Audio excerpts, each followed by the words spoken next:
Assalamualaikum warahmatullahi wabarakatuh. Perkenalkan, kami dari kelompok 3 mata kuliah PNTUP. Saya sendiri Ahlan Maulana Julianto dengan NPM terakhir 011. Saya Iva Asila dengan 3 digit NPM terakhir 015. Saya Joseph Irawan, 3 digit NPM terakhir 036. Di sini kami akan menjelaskan tentang manajemen pemeliharaan ayam pembibit. Terima kasih. Pada praktikum kali ini, kami akan menjelaskan tentang manajemen pemeliharaan ayam pembibit. Manajemen pemeliharaan ayam pembibit merupakan bagian penting dalam industri perunggasan karena kualitas DOC komersil yang beredar di pasaran sangat bergantung pada performa parent stock atau ayam pembibit. Ayam pembibit atau parent stock adalah ayam ras yang dipelihara khusus untuk menghasilkan telur tetas yang kemudian menetas menjadi anak ayam atau DOC final stock, baik untuk tipe pedaging maupun tipe petelur. Dengan kata lain, parent stock bukan ditujukan langsung untuk konsumsi atau produksi telur konsumsi, melainkan sebagai induk yang akan menentukan kualitas generasi berikutnya. Dalam regulasi Indonesia, parent stock didefinisikan sebagai ayam ras hasil turunan dari grand parent stock yang dipelihara untuk memproduksi DOC final stock menurut Permentan nomor 26 tahun 2016. Oleh karena itu, keberhasilan manajemen pemeliharaan parent stock menjadi kunci dalam menjaga keberlanjutan rantai pasok perunggasan nasional. Kesalahan kecil dalam pengelolaan dapat berdampak besar pada menurunnya fertilitas, daya tetas, hingga performa ayam komersil yang diproduksi. DOC parent stock merupakan langkah pemeliharaan setelah grand parent stock dalam pemeliharaan ayam pembibit. Berbeda dengan DOC final stock, DOC parent stock tidak dijual untuk pemeliharaan komersial langsung, tetapi dipelihara sebagai calon induk. Mutu DOC parent stock sangat menentukan keberhasilan pemeliharaan hingga masa produksi. DOC yang baik harus sehat, aktif, memiliki bulu kering, serta bebas dari cacat fisik. Di Indonesia, persyaratan mutu dan distribusi DOC parent stock sudah diatur dalam SNI 7353-1.2019 untuk tipe pedaging dan SNI 7353-2.2019 untuk tipe petelur.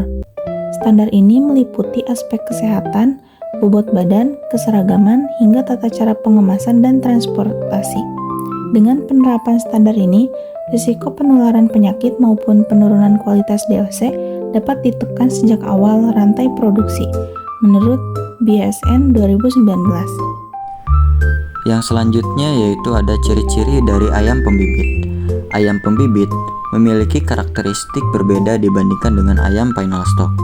Betina dipilih berdasarkan kemampuan produksi telur tetas yang tinggi, daya tetas yang baik, serta kesehatan reproduksi yang terjaga. Sementara itu, jantan dipilih karena kualitas spermanya, struktur tubuh yang mendukung aktivitas kawin alami, dan uniformitas bobot badan.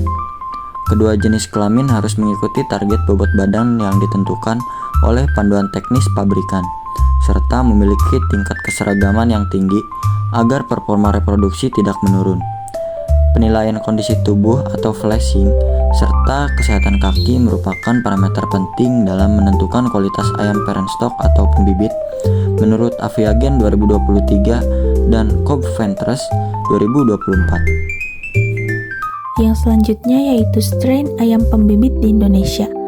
Industri perunggasan Indonesia sangat bergantung pada strain-strain ayam impor yang telah teruji performanya secara global. Strain yang umum digunakan antara lain Ross 308, Cobb 500, Hubbard, dan Indian River. Masing-masing strain memiliki keunggulan tersendiri. Misalnya, Ross dikenal memiliki efisiensi pakan yang baik, sementara Cobb unggul pada pertumbuhan cepat dan konversi pakan rendah. Penelitian di Indonesia menunjukkan bahwa strain-strain tersebut cukup adaptif terhadap kondisi tropis.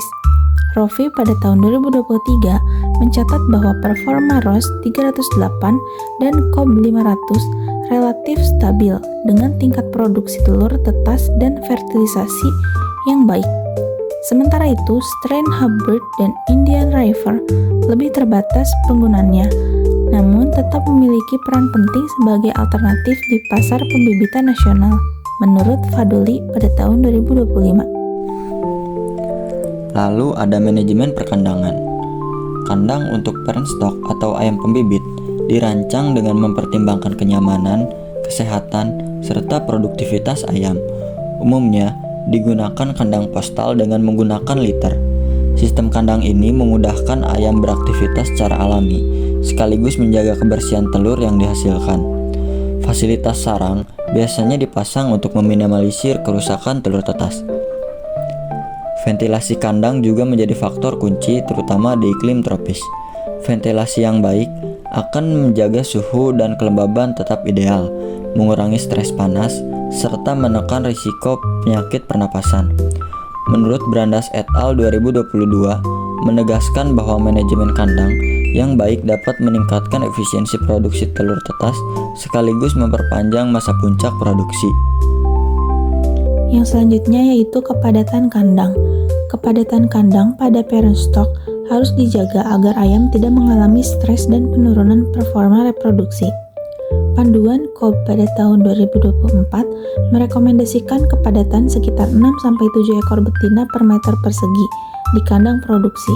Namun, di Indonesia beberapa peternak menggunakan kepadatan lebih rendah, yaitu sekitar 4-5 ekor per meter persegi, karena faktor iklim panas dan desain kandang terbuka. Kepadatan yang terlalu tinggi dapat meningkatkan risiko penyakit, menurunkan kualitas liter, serta memperburuk keseragaman bobot badan. Penelitian Permana pada tahun 2020 menunjukkan bahwa depresi mortalitas meningkat pada fase grower apabila kepadatan tidak sesuai. Oleh karena itu, kepadatan perlu disesuaikan dengan sistem kandang, kualitas ventilasi, serta strain yang digunakan. Yang selanjutnya yaitu rasio jantan dan betina. Rasio jantan dan betina sangat menentukan tingkat fertilitas telur tetas. Pada awal masa produksi, yaitu sekitar umur 22 hingga 24 minggu, rasio idealnya adalah 9-10 jantan per 100 betina, atau sekitar 1:10 hingga 1:11. Menurut Aviagen 2023, menekankan bahwa terlalu banyak jantan justru menurunkan fertilitas karena meningkatkan persaingan dan agresivitas. Sementara rasio yang lebih rendah tetapi terkendali membuat perkawinan lebih efektif. Dari pembahasan ini, dapat disimpulkan bahwa manajemen pemeliharaan parent stock merupakan faktor penentu utama keberhasilan industri perunggasan. Proses ini mencakup pemilihan DOC berkualitas, pengaturan pertumbuhan, dan kesehatan jantan maupun betina, pemilihan strain yang sesuai hingga penerapan manajemen perkandangan, kepadatan, dan rasio jantan betina yang tepat. Apabila semua aspek tersebut dikelola dengan baik, maka akan dihasilkan telur tetas dengan fertilitas dan daya tetas tinggi. Hal ini pada akhirnya akan menjamin DOC final stock yang berkualitas, sehingga peternak ayam pedaging maupun petelur komersial dapat memperoleh performa optimal. Dengan manajemen yang terstandar dan berkelanjutan, industri pembibitan unggas di Indonesia dapat terus berkembang dan bersaing dalam memenuhi kebutuhan protein hewani masyarakat.